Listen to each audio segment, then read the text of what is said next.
Eugénie Adam est avec nous, bonjour. Bonjour Thibaut. Merci d'être là pour nous parler des cadres. Les cadres dans l'éducation, c'est quelque chose qui est primordial pour les enfants. Les enfants ont besoin pour se développer de limites. Ça ne veut pas dire forcément de restrictions, c'est bien un cadre qui fixe des limites. Ils en ont besoin pour se repérer, mais pas que.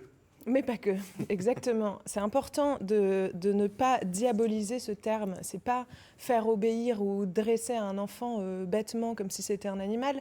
C'est au contraire lui permettre de développer son autonomie parce qu'il va être capable de connaître où il a le droit d'aller et où il n'a pas le droit d'aller. Et donc c'est ça qui va lui permettre ensuite de se respecter lui-même, de respecter les autres. Souvent, on dit que les enfants, c'est nécessaire aussi qu'ils aient ce cadre-là, qu'ils aient besoin de se faire reprendre aussi, sans que ça tombe dans la sévérité. On est bien d'accord, il y a une distinction à faire. Ce n'est pas parce qu'on fixe un cadre qu'on est sévère.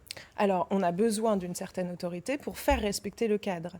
Ce qui est important, c'est de savoir que le cadre, il doit être adapté à l'enfant. Il doit respecter les capacités de l'enfant, l'âge de l'enfant, pour que ce soit évident pour lui et sécurisant de respecter ces limites-là. C'est donc ses parents qui le connaissent le mieux, qui vont pouvoir adapter ces limites aux besoins de son enfant. Ces limites-là, elles vont permettre à l'enfant en fait, de ne pas être laissé à lui-même dans une sorte de vide qui est très, très anxiogène, mais au contraire de pouvoir s'affairer aux activités de son âge et accéder aux apprentissages de son âge. En fait, être l'enfant qu'il est censé être ou l'adolescent qu'il est censé être, les apprentissages qu'il est censé faire à ce moment-là. Le vide dont vous parliez, il est générateur d'angoisse, de sentiments de solitude, de sentiments d'être abandonné. Ouais. C'est ça les effets, les mauvais effets d'un non-cadre. Les mauvais effets, oui. Et puis, ça peut même aller jusqu'à des problèmes d'estime de soi, puisque ce vide, c'est aussi, on ne m'accorde pas d'attention. On ne s'occupe pas de moi. Or, le parent, il est là pour porter de l'attention. Même si c'est une attention cadrante, cette attention cadrante, elle est sécurisante. Donc, l'enfant se sent exister, important, écouté, soutenu et encouragé, orienté un peu. Ouais. Comment faire pour que l'enfant se repère dans ce cadre-là sans que lui le prenne comme une forme de restriction ou de punition ? Comment est-ce qu'il doit se sentir à l'aise dans ce cadre en se disant que c'est un mal nécessaire ? Alors, on lui explique que ce cadre, il est important pour sa sécurité, que c'est le rôle du parent que d'assurer sa sécurité et que c'est sa place d'enfant parce qu'il ne sait pas encore tout. Donc c'est important pour lui. C'est ça qui va vraiment lui permettre, lui, ensuite de savoir évoluer dans les limites qui lui sont imparties et du coup de devenir de plus en plus autonome. Et puis, progressivement, d'aller se confronter aux limites. Et par le biais de cette confrontation, d'apprendre à gérer les frustrations aussi, les non. Tu n'as pas le droit d'aller jusque-là. Pourquoi ? Parce que c'est comme ça.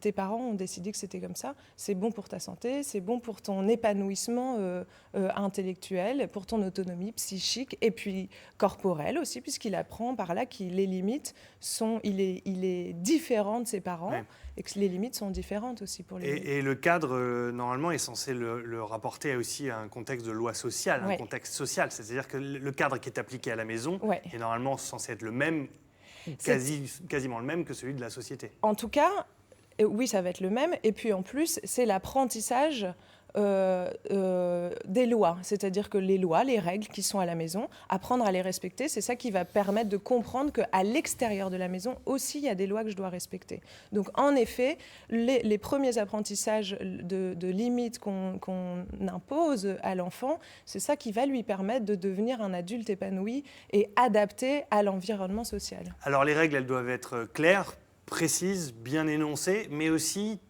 respectées par les parents. Ouais. C'est-à-dire fais ce que je te dis. Et oui. Je fais ce que je te dis. Oui, exactement. Alors évidemment, le parent est le modèle pour l'enfant. Donc s'il impose des règles, comme par exemple le vocabulaire, je sais pas, manger proprement, se coucher, se brosser les dents, voilà, toutes les formes de règles qu'on va imposer à un enfant et qu'on s'impose à nous-mêmes, c'est important qu'il les respecte. Parce que, ou les règles, par exemple, des violences physiques ou verbales. Je ne peux pas dire à mon enfant, tu me parles bien, tu me respectes, tu me tapes pas. Si moi-même, dès que je suis un petit peu énervée, je commence à être violente verbalement ou physiquement. Ça va être très compliqué de lui faire intégrer des règles comme ça. Ça ne va pas avoir de sens, en fait, pour l'enfant. Donc, le parent doit respecter les règles, mais en même temps, le respect des règles, c'est important de savoir qu'il va y avoir une différence entre les générations.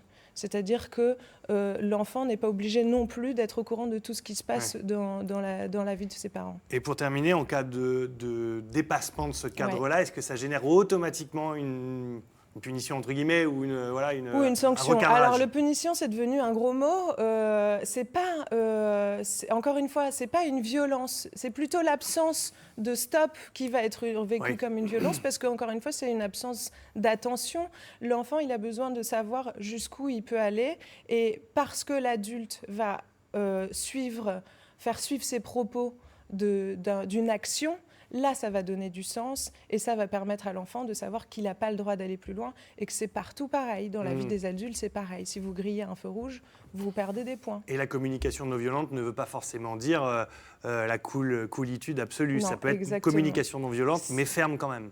Oui, mais ferme, l'autorité. C'est-à-dire que faire agir ses propos, ça passe aussi par le ton, ça passe par l'autorité, ça passe par une prestance différente. C'est-à-dire que je ne dis pas à mon enfant « c'est pas bien ce que tu as fait », sinon il ne va pas comprendre le message. On dit quoi alors? C'est pas bien ce que tu as fait. Ah ouais, ok. C'est vrai que ça change tout et que du coup, j'ai compris. Là, je suis sortie du contexte, c'est trop compliqué. Merci Eugénie. On va voir s'il y a eu quelques réactions sur notre boîte mail 9h50hdf@francetv.fr. Apparemment, oui, Anne-Sophie. Ah oui, tout à fait. Et d'ailleurs, Marie, eh bien, nous avons Eric qui vient vers vous parce qu'en fait, avec sa compagne, ils se sont séparés. Ils font garde partagée, alternée de leurs deux petits bonhommes de 3 et 7 ans. Et sa compagne, qui aujourd'hui a refait sa vie, eh bien, est un petit peu en train de changer les règles qui avaient été établies à la base au commun. Ah oui. Alors, ils se demandent si pour des enfants, c'est pas trop difficile d'avoir deux maisons avec un peu deux règlements qui diffèrent. Excellente question. Alors, c'est pas trop difficile. Idéalement, on essaie de faire en sorte que les règles soient pareilles d'un côté et de l'autre, encore une fois, pour que ce soit clair.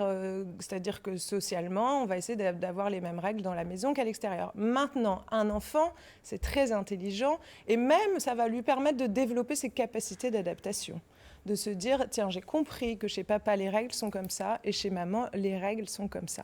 Il va développer une certaine flexibilité qui est une intelligence. Une forme de maturité. Une forme de, voilà, c'est intelligence. Il va s'adapter à chacun de ses foyers, en fait.